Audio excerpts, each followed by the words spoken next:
우리 마음을 한번 다짐하겠습니다. 주여 말씀하옵소서. 네, 말씀대로 지켜 행하는 우리 모두가 되기를 축복합니다. 우리 나눔지 다 가지고 계시죠? 오늘 설교 제목이 무엇입니까?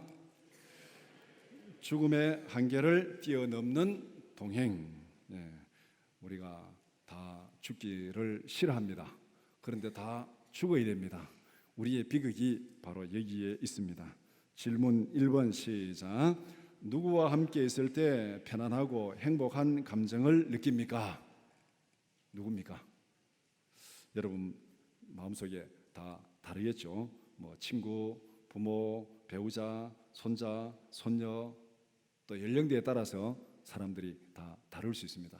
그러나 우리에게는 그래도 누구와 함께 있으면 참 편하다, 좋다, 그런 느낌을 느끼는 사람은 다 있을 것입니다. 아마 이 사람이 한 사람도 없는 사람이라면은 우리는 아마 이 세상 살아가기가 굉장히 힘들 것입니다.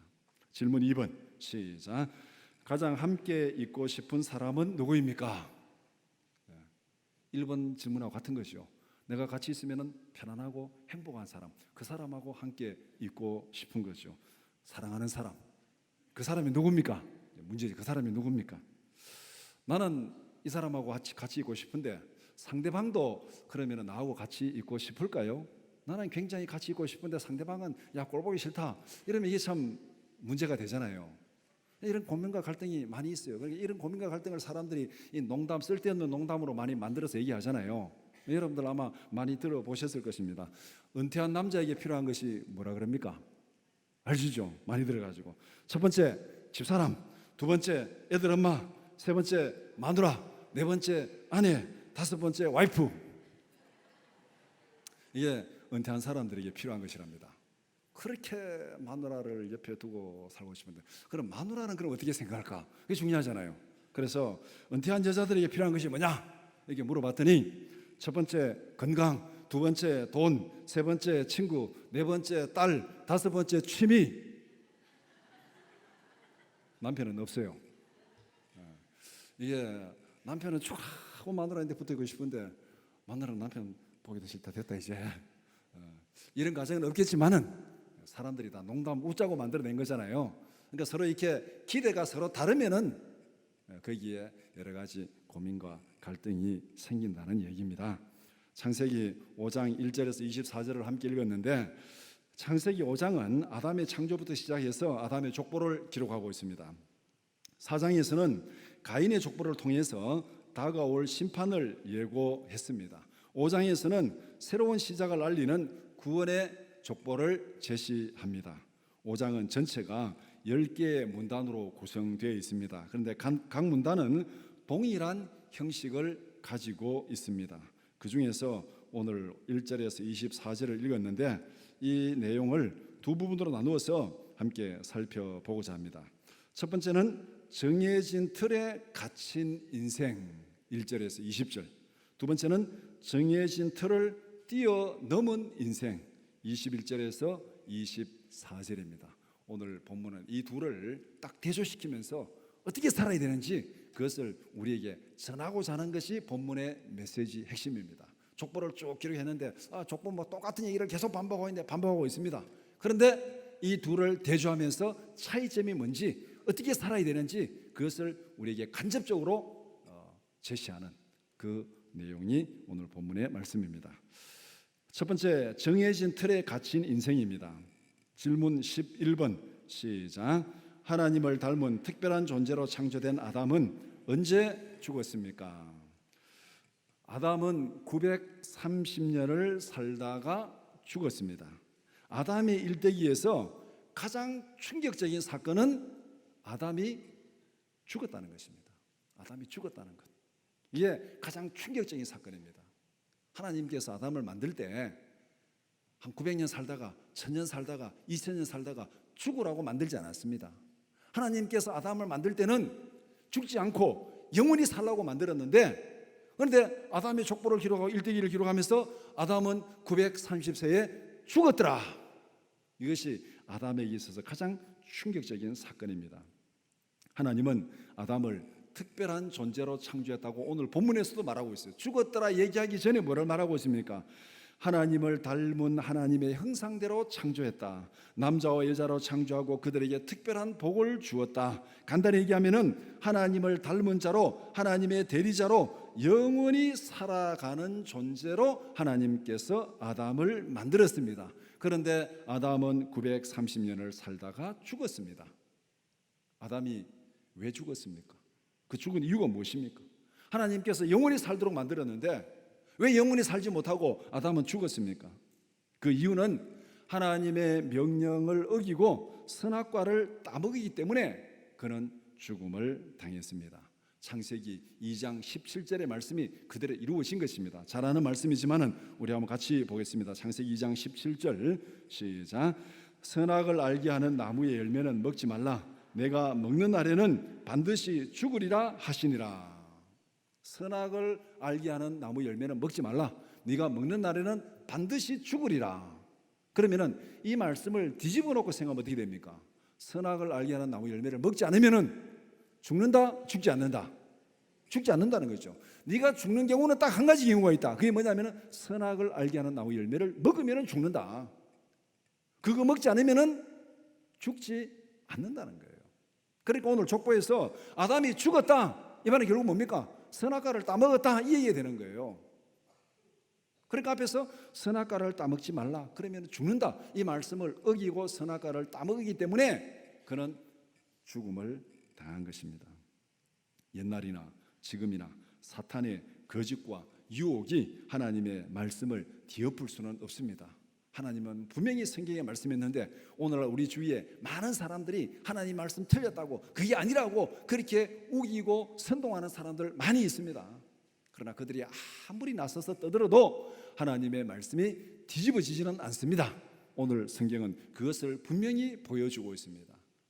사탄이 아담과 하와를 유혹할 때 선악과 따먹으면 안 죽는다, 하나님과 같이 된다, 그렇게 막 유혹하고 선동했는데 그 유혹이 넘어가서 아담이 선악과를 따먹었습니다. 성경은 뭐라고 말합니까? 죽었다. 죽었다. 하나님 말씀대로 되었다. 그것을 분명히 선언하고 있습니다. 질문 12번 시작. 족보의 기록이 보여주는 범죄한 인간의 한계는 무엇입니까? 족보의 기록은 범죄한 인간의 한계를 분명히 보여줍니다. 오늘 지금 이 24절까지 딱 똑같은 문단, 지금 1절에서 20절까지는 똑같은 문단을 계속 얘기하고 있는데 그 이에 보면은 뭐를 얘기하고 있습니까? 태어났다, 태어났다. 그 다음에 자식을 낳았다. 그 다음에 죽었다. 요 한계입니다. 태어났다, 자식을 낳았다, 죽었다. 하나님의 명령을 어기고 범죄한 인간은 이 죽음의 한계를 넘어설 수 없습니다. 각 사람의 일생을 기록하는 틀이 똑같습니다. 1절에서 20절까지 글자 수까지도 거의 같은 문단이 6번이나 반복되고 있습니다. 이 문단 중에서 대표로 아담과 셋의 일생을 한 문장으로 요약하면 어떻게 됩니까? 이렇게 됩니다. 아담은 셋을 낳고 800년을 살다가 자식을 낳고 930세에 죽었다. 셋은 에노스를 낳고 807년을 살며 자식을 낳고 912세에 죽었다. 이게 모든 사람들에게 공통적으로 적용되는 틀입니다. 태어났다, 낳았다, 죽었다. 창세기 2장 17절의 말씀대로 그대로 되었습니다. 이 사실을 신약에서 다시 한번 확인시켜 줍니다. 히브리서 9장 27절 말씀 시작. 한번 죽는 것은 사람에게 정해진 것이요 그 후에는 심판이 있으리니. 히브리서는 앞에 창세기 내용을 한번 다시 정리 딱 하면서 죽는 것은 정해진 것이다, 이 틀을 벗어날 수 없다. 그래서 하나 뭐를 덧붙입니까? 그 후에는 하나님의 심판이 있다. 이것을 분명히 덧붙이고 있습니다. 사탄이 아무리 거짓말로 선동을 해도 인간은 하나님께서 정하신 죽음의 심판을 벗어날 수 없다. 아멘. 이거를 인정하고 사는 것하고 인정하지 않고 사는 것하고는 삶의 방향과 모습이 전혀 달라집니다. 인정하든 인정하지 않는 이건 변함이 없습니다. 나는 안 죽을 거야. 나는 죽어도 안 죽을 거야. 그렇다고 안 죽습니까? 네, 죽어요. 그런데 이것을 인정하고 나는 분명히 죽는다. 죽음 이후에는 하나님의 심판이 있다. 이것을 마음으로 탁 깨닫고 살아가는 사람하고 나는 절대 안 죽어. 하나님 심판 없어. 그런 거 없어. 그런 거 없어. 이렇게 살아가는 사람하고 삶의 모습이 전혀 달라진다는 겁니다. 그렇기 때문에 우리는 하나님의 말씀이 그대로 이루어진다는 이 사실을 인정하고 살아가는 것, 이것이 중요하다, 그렇게 말씀합니다. 질문 13번 시작. 각 사람의 일대기에서 같은 점과 다른 점은 무엇입니까? 족보의 기록은 인간 역사의 흐름을 간단 명료하게 보여줍니다. 모든 사람들에게 공통적으로 적용되는 틀이 있습니다. 그리고 각 사람에게 따라 다르게 적용되는 요소들이 있습니다. 그래서 오늘 이 본문에 모든 사람들에게 공통적으로 적용되는 틀이 무엇입니까? 탄생과 출산과 죽음입니다. 이것이 인간의 역사를 구성하는 기본적인 요소입니다. 태어났다, 낳았다, 죽었다. 여기서 벗어나는 사람은 없습니다. 오늘 족보를 기록하는데 다 여기에 요 틀에 딱 맞춰서 기록했죠. 그 다음에 성경만 이렇게 기록한 게 아니에요. 여러분들 공동묘지에 가서 한번 다 보시기 바랍니다. 공동묘지에 뭐가 있습니까? 비석이 있잖아요. 우리 부활동산에 가면 다 비석이 있습니다. 그 비석을 가만히 봐보세요. 뭐를 기록해 놨는지. 요겁니다. 태어났다, 낳았다, 죽었다. 요걸 기록하고 있어요. 그러니까 가보면 그 사람이 몇 년도에 태어나서 뭐 1938년 몇 월 며칠 죽덕하고 뭐 2018년 몇 월 며칠 이렇게 죽었다. 태어났다, 죽었다. 그 밑에 뭐 있습니까? 유가족, 아들, 딸, 손자, 손녀. 결국 뭡니까? 태어났다, 낳았다, 죽었다. 공동묘지 비석도 똑같이 이것을 기록하고 있고 성경도 똑같이 이것을 기록하고 있습니다. 그러니까 인간은 이 틀에서 벗어날 수 없다. 그것을 분명히 말씀합니다. 이것이 바로 이 모든 사람에게 공통적으로 적용되는 것이고, 그 다음에 각 사람에게 다르게 적용되는 부분이 있습니다. 그게 뭐냐면은 무엇이 다릅니까? 이름이 같습니까? 다릅니까? 이름이 달라요. 그러니까 우리가 자식을 낳고 이름을 붙일 때는 부모가 어떤 의미에서 이름을 붙입니까? 옛날에 뭐 개똥이, 뭐 소똥이 애들 낳으면 옛날에 다 개똥이었어요. 왜 개똥이라 이름 붙이냐? 그때 애들이 하도 죽으니까 천덕꾸러기처럼 그냥 막 해야 개똥처럼 그래야 이게 이 귀신이 안 데려간대요. 천덕꾸러기니까 좋은 이름 붙이면 데려갈까 싶어가지고 그래서 다 개똥이라 이름 지었는데, 근데 부모가 이름을 지어줄 때는 어떤 의미가 있습니까? 너는 이런 삶을 살아라. 부모의 그 소망이 거기에 담겨져 있는 이름을 짓잖아요. 어떤 이름을 지어야 이 아이의 인생이 멋있을까? 이름이 다르다는 것은 각자 살아가는 그 삶의 모습이 다르다는 거예요. 부모가 지어줬던 자기가 지었던 어쨌든 간에 그 삶의 모습 이름대로 그렇게 지금 나는 이런 삶을 살이라는 그 삶의 색깔이 다르다는 겁니다. 그 다음에 수명이 다릅니다. 수명이 달라요. 어떤 사람은 뭐 968세, 969세, 어떤 사람은 365세, 이 연수가 다 다르잖아요. 그러니까 이 개인에 따라서 조금 다르게 표현될 수 있는 여백이 거기에 있습니다. 태어나서 죽을 때까지 그것이 몇 년이 되었든 간에 그 빈 공간에 어떤 그림으로 채울 건가, 그것이 우리가 다루는 역사의 중요한 부분입니다.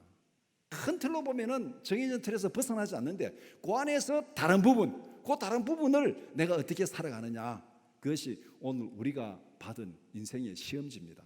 태어나서 죽을 때까지 그 몇 년이 될지 모르지만 그 빈 공간을 뭘로 채우느냐, 이것이 우리의 삶에 살아갈 방향이고 모습이고 사명입니다. 출생과 죽음 사이에 빈 공간을 어떻게 채우게 되겠습니까? 여러분들 학교 다닐 때 이 미술 시간 다 경험해 보셨죠? 빈 도화지 하나 주고 거기에 그림을 그려가지고 이렇게 제출하는데, 저는 그림을 상당히 못 그립니다. 그러니까 미술 시간에 스트레스를 엄청나게 많이 받았어요.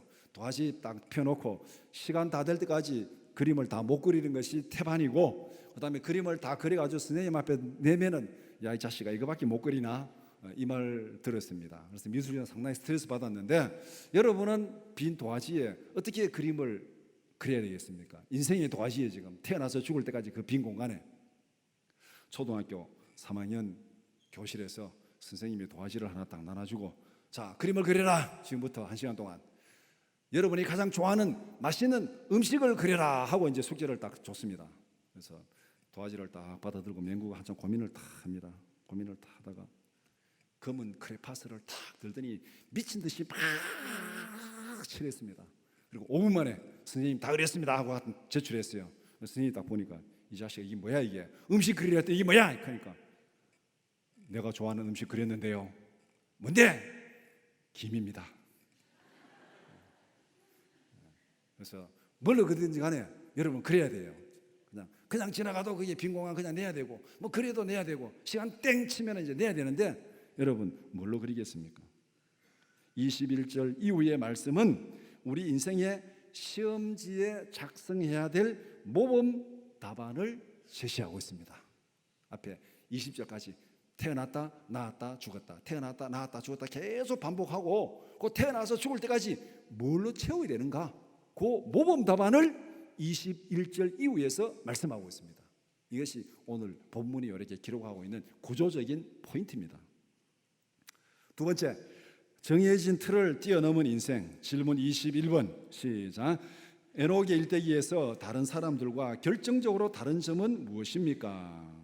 에녹의 일대기에는 두 가지 면에서 다른 사람들과 다른 것이 있습니다. 첫 번째는 다른 사람들에게는 있는데 에녹에게는 없는 것이 있습니다. 그것이 무엇입니까? 에녹의 일대기에 없는 것, 죽었더라가 없습니다. 이게 정말 놀라운 사실 아닙니까? 죽었더라가 없어요. 하나님께서 죽음을 건너뛰어서 에녹을 데려갔습니다. 이게 우리 모두의 소망 아닙니까? 죽고 싶은 사람 아무도 없잖아요. 다 죽고 싶습니까? 아무도 없어요. 옛날부터 3대 거짓말 중에 첫 번째가 나이 들면 죽어야지 하는 거라 그랬잖아요. 죽고 싶은 사람이 없습니다. 다 살고 싶습니다. 그러니까 오늘 이 본문이 그것을 얘기하고 있어요. 죽었더라가 없습니다. 죽었더라가 에녹에게는. 그 다음에 두 번째, 다른 사람에게는 없는데 에녹에게는 있는 것이 있습니다. 그것이 뭐냐면은 에녹의 일대기에만 있는 것이 뭐냐면은 하나님과 동행했다. 이게 에녹에게만 있습니다. 다른 사람에게는 없어요. 에녹은 하나님과 동행하는 삶을 살았습니다. 동행한다는 게 뭐겠습니까? 함께 길을 걸으며 대화를 나누는 것, 이게 동행이잖아요. 함께 길을 걸으면서 대화를 나누는 것, 하나님과 함께 길을 걸으며 대화를 나누듯이 에녹은 하나님과 친밀한 교제의 삶을 살았습니다. 함께 가면서 대화를 많이 나누면은 그 사람의 생각도 알고 그 사람의 인생도 알고 비전도 알고 목표도 알고 계획도 알고 그 사람이 지금 느끼는 감정도 알고 마음을 알게 되잖아요. 대화를 많이 나누면은 마음을 알게 됩니다. 그러면은 마음을 알았으면은 그 다음에 어떻게 되겠습니까? 그 사람 마음에 상처를 주고 힘들게 해야 되겠습니까? 그 사람 마음을 즐겁게 해야 되겠습니까? 어떻게 되겠어요? 즐겁게 해야 되죠. 즐겁게 해야 그 사람과 계속 동행을 합니다. 그 사람 마음을 알고 그 사람을 힘들게 하고 상처를 주고 아픔을 주면은 그다음 동행이 깨어지는 거예요. 니하고 같이 못 있겠다. 야, 갈라서자 깨어지는 겁니다. 동행이 안 되는 거잖아요. 그러니까 동행은 함께 길을 걸으며 많은 대화를 나누고 마음을 알고 그 마음을 서로 기쁘고 즐겁게 해줄 때 이게 동행이 이루어지는 겁니다. 에녹은 그렇게 하나님과 동행하며 살았다. 300년을 그렇게 말씀하고 있습니다. 그러니까 에녹의 일대기는 다른 사람들은 살다가 죽었지만은 에녹은 하나님과 동행하다가 죽음을 건너뛰었습니다. 에녹이 살았는데 에녹이 산 삶을 특별히 정리하면은 동행했다, 그렇게 말하고 있는 거예요. 그래서 에녹의 일대기는 죄인이 죽음을 이기고 구원받는 방법을 분명하게 보여줍니다. 여러분은 살고 싶습니까? 하나님과 동행하고 싶습니까? 이래 물어도 대답 못하는 사람 없겠죠. 그냥 살다가 죽는 거고 하나님과 동행하면 죽음을 건너뛰고 하나님의 영광이 가는 거예요. 우리 모두가 하나님과 동행하는 여러분들이 되기를 축복합니다. 살기는 사는데 하나님과 동행하는 삶을 살아야 된다, 이 말입니다. 그것을 오늘 이 모범답안 에녹의 삶을 통해서 보여주고 있습니다. 질문 22번 시작. 히브리서는 하나님과 동행한 에녹의 특징을 무엇이라고 평가합니까? 죽음을 건너뛴 에녹의 삶을 히브리서는 이렇게 평가하고 있습니다. 우리가 평가하고 사람이 평가하는 것도 중요하지만 성경이 뭐라고 평가하냐가 더 중요하잖아요. 히브리서 11장 5절에서 6절 말씀 시작. 믿음으로 에녹은 죽음을 보지 않고 옮겨졌으니 하나님이 그를 옮기심으로 다시 보이지 아니하였느니라. 그는 옮겨지기 전에 하나님을 기쁘시게 하는 자라 하는 증거를 받았느니라. 믿음이 없이는 하나님을 기쁘시게 하지 못하나니 하나님께 나아가는 자는 반드시 그가 계신 것과 또한 그가 자기를 찾는 자들에게 상 주시는 이심을 믿어야 할지니라. 이 히브리서의 내용을 간단히 한 세 문장으로 한번 내용을 한번 정리해 봅시다. 첫 번째는 에녹은 믿음으로 죽음을 건너뛰고 하나님께로 갔다. 이게 첫 번째잖아요. 믿음으로 죽음을 건너뛰고 하나님께 갔다. 그 다음에 두 번째, 죽음을 건너뛰고 하나님 앞에 가기 전에 에녹은 하나님을 기쁘시게 하는 자라는 증거를 받았다. 이 증거가 있으니까 죽음을 건너뛴 거죠. 건너뛰기 전에 하나님을 기쁘시게 하는 자라는 증거를 받았다. 그 다음에 세 번째, 믿음이 없이는 절대 하나님을 기쁘시게 할 수 없다. 이 세 가지 내용을 얘기하고 있어요. 그럼 결국은 이걸 정리하면 뭐가 되겠습니까? 죽음을 건너뛰는 하나님을 기쁘시게 하는 증거는 뭡니까? 하나님의 약속을 믿는 믿음이라는 거예요. 믿음으로 죽음을 건너뛰었고, 믿음으로 하나님을 기쁘시게 했고, 그 믿음으로 하나님을 기쁘시게 하는 증거를 받고 죽음을 건너뛰었다. 처음부터 끝까지 믿음입니다. 하나님이 보내신 예수 그리스도를 믿으면 죽음을 이기고 구원받습니다. 아멘. 이게 성경의 결론이에요. 하나님이 보내신 예수 그리스도를 믿으면 죽음을 이기고 구원받는다. 이게 성경의 결론인데, 이 성경의 결론을 기록하기 위해서 지금 창세기에서 서론을 기록하고 있는 겁니다. 서론을 기록하는데, 아담이 범죄함으로 죽게 되었다. 여자의 후손을 통해서 구원할 거다. 그 다음에 다 죽는데 에녹, 하나님과 동행하는 에녹은 죽음을 보지 않고 건너뛰었다. 성경에서 이 서론을 기록한 이유가 뭡니까? 하나님을 믿는 자는 죽음을 건너뛰어서 구원받는다. 하나님께서 보내신 예수 그리스도를 믿으면 죽음에서 구원받습니다. 아멘. 이 성경의 마지막 결론을 기록하기 위해서 오늘 본문이 서론을 기록하고 있다. 질문 23번 시작. 셋 계열의 7세손 에녹과 가인 계열의 7세손 라멕의 차이점은 무엇입니까? 창세기 4장과 5장은 두 계열의 족보를 대조시키고 있습니다. 가인 계열은 홍수 심판을 통해서 멸망당하는 멸망의 족보입니다. 셋 계열은 홍수 심판 가운데서도 구원받는 구원의 족보입니다. 멸망의 족보와 구원의 족보를 대조시켜서 우리에게 보여주는 것은 우리로 하여금 어느 쪽을 따라가라고 얘기하는 겁니까? 멸망의 족보를 따라가지 말고 구원의 족보를 따라가라는 하나님의 메시지입니다. 자, 그러면은 멸망의 족보를 대표하는 사람은 어떤 삶을 살았는가? 또 이 구원의 족보를 따라가는 사람은 어떤 삶을 살았는가? 성경은 멸망의 족보의 7대손 라멕을 좀 상세하게 기록하고 있습니다. 그리고 구원의 족보의 7대손 에녹의 삶을 좀 다르게 기록하고 있습니다. 이 둘을 대조시키면서 멸망의 족보를 따라가는 사람의 삶의 모습하고 구원의 족보를 따라가는 사람의 삶의 모습을 대조시키고 있습니다. 자, 그러면은 이 멸망의 족보 7대손 라멕은 어떻게 살았습니까? 4장 23절 24절에 라멕의 그 모습을 딱 말해주고 있는데, 라멕의 인생은 처음부터 끝까지 자기 자랑과 자기 과시입니다. 자기를 자랑하고 자기를 과시하는 삶을 사는 것입니다. 이게 죄를 범한 사람이 살아가는 삶의 모습입니다. 이런 삶은 하나님의 심판을 피할 수 없다. 이것을 분명히 말씀하고 있습니다. 자기를 자랑하고 자기를 과시하는 삶을 살면은 그러니까 그렇게 살아가는데, 인생이 살아가다 보면 그게 됩니까? 안 되잖아요. 좌절이 생기잖아요. 그럼 그 다음에 어떻게 합니까? 다른 사람을 원망하고 불평하고 탓하는 거예요. 원망하고 불평하고 탓하는 거. 이것이 죄인이 살아가는 삶이에요.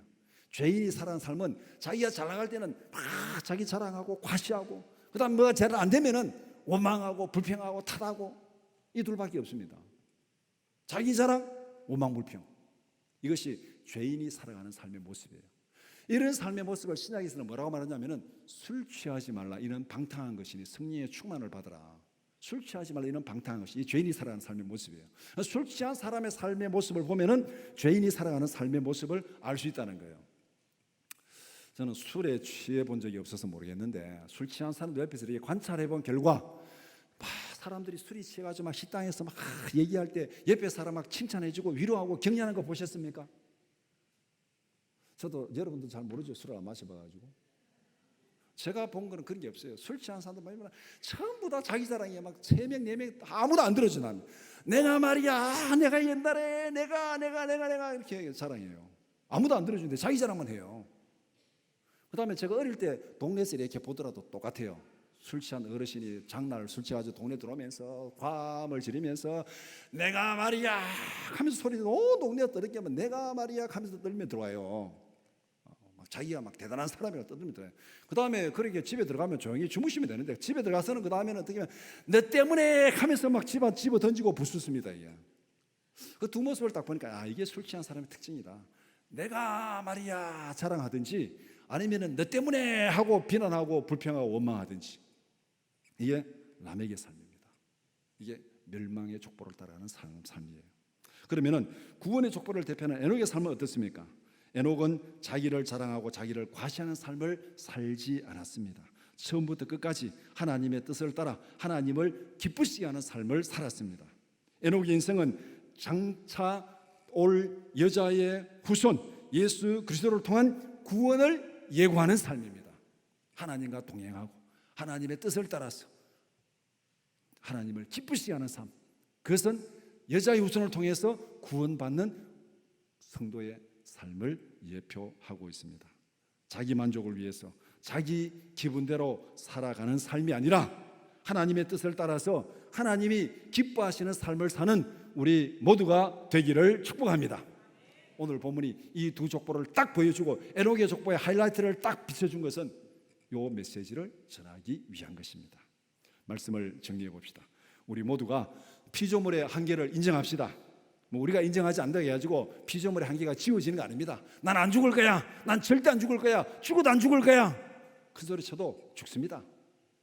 우리가 인정하든 인정하지 않든 죽습니다. 문제는 인정하고 사는 삶하고 인정하지 않는 하지 않고 사는 삶하고 그 삶의 색깔이 다르고 결과가 달라진다는 거예요. 이 세상에 태어났으면 반드시 죽습니다. 죽음 이후에는 하나님의 심판이 있습니다. 어느 누구도 이 한계를 벗어날 수 없습니다. 하나님께서 정하신 틀 안에서 어떻게 살아야 되겠습니까? 태어나서 죽을 때까지 그 사이에 어떻게 살아야 되는가? 이것이 우리에게 주어진 인생의 시험지고 문제집니다. 에녹의 삶이 하나님께서 우리에게 보여주시는 인생의 모범 답안입니다. 죽음의 한계를 극복하고 영원히 살기 위해서는 에녹처럼 살아라. 하나님과 동행하고 하나님을 기쁘시게 하고 하나님과 함께 기뻐하는 그런 삶을 살아라. 그러면은 죽음의 한계를 넘어서서 영원한 생명으로 갈 수 있다. 그것을 오늘 본문에서 분명히 말씀합니다. 하나님은 족보를 통해서 우리에게 분명하게 경고하십니다. 라멕처럼 자기 기분대로 자기를 자랑하고 자기를 과시하다가 멸망당하지 말고 에녹처럼 하나님의 뜻을 따라 하나님과 동행하다가 죽음을 뛰어넘어서 영원한 생명을 누려라. 이것을 분명히 말씀합니다. 예수 그리스도를 믿는 믿음이 우리를 죄와 사망에서 영원히 구원합니다. 아멘. 아멘. 좀 약한데 한번 다시 아멘. 기도드리겠습니다.